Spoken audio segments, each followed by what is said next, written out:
Salut l'équipe, j'espère que vous êtes en forme. Aujourd'hui, nouvelle vidéo, dernier épisode de la série Atomisation musculaire.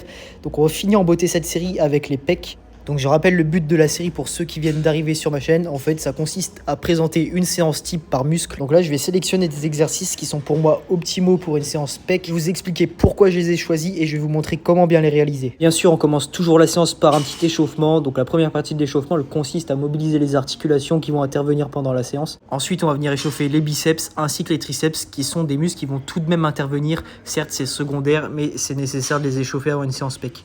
On va échauffer également le muscle qui va travailler, donc les pecs. Là, on va chercher l'étirement sur les écartés aux haltères, donc pour gagner progressivement en souplesse. Enfin, je vais venir échauffer toute la chaîne scapulaire, c'est-à-dire l'arrière d'épaule ainsi que les trapèzes qui vont servir de stabilité sur mon premier exo qui sera du développé couché. Donc premier exo, c'est parti, on va faire un développé couché, donc soit aux haltères ou à la barre selon vos préférences et votre morphologie surtout. Donc là, on va venir peaufiner l'échauffement, c'est-à-dire qu'on va monter progressivement la charge jusqu'à notre charge de travail. Donc on va faire 3 séries de chauffe et on va diminuer le nombre de reps plus on s'approche de la charge de travail. Donc voilà, le but c'est pas de cramer le muscle sur l'échauffement, c'est vraiment de bien chauffer, bien préparer le muscle pour les séries de travail qui vont venir. On est parti pour la première série de travail. Donc là, vous allez venir faire 3 séries sur une fourchette de 6 à 8 répétitions. Donc là, pour la première répétition, pour le placement, vous allez venir faire comme je viens de faire, c'est-à-dire que vous allez prendre les haltères, les poser sur les genoux et vous allez essayer de ramener vos genoux vers votre torse tout en basculant en arrière. N'hésitez pas à bien pousser sur vos pieds sur la première répétition parce que c'est souvent la plus dure pour pouvoir monter les haltères en haut. Veillez également à garder les omoplates bien serrées tout le long du mouvement pour pas engager trop les épaules et ne venez pas resserrer les haltères en haut du mouvement car ça sert à rien. Deuxième exercice, on va venir faire un développé incliné à la machine convergent. On va se baser sur un volume de 3 séries entre 8 et 10 répétitions. La machine est vraiment intéressante, c'est-à-dire que vous aurez une grosse tension au niveau de la contraction, donc en haut du mouvement. Si jamais vous n'avez pas ce type de machine dans votre salle, vous pouvez tout simplement le remplacer par un écarté à la poulie vis-à-vis, donc sur les poulies basses. Sur la dernière série, lorsque vous êtes à l'échec musculaire, vous pouvez demander à quelqu'un de vous aider pour faire des reps forcés ou alors si vous avez personne pour vous aider, vous faites tout simplement une dégressive normale, donc vous enlevez les poids et vous continuez jusqu'à l'échec.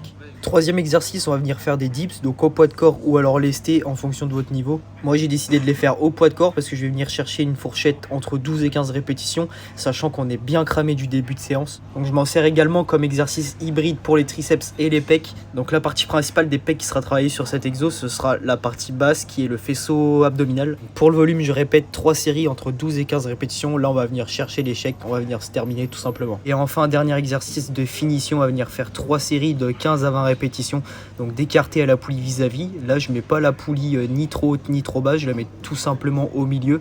Donc petite astuce pour avoir une contraction optimale, c'est les avant-bras qu'on va chercher à rapprocher le plus possible et non les mains. Et à l'échec, vous pouvez réaliser un drop set mécanique, donc comme je fais sur la vidéo.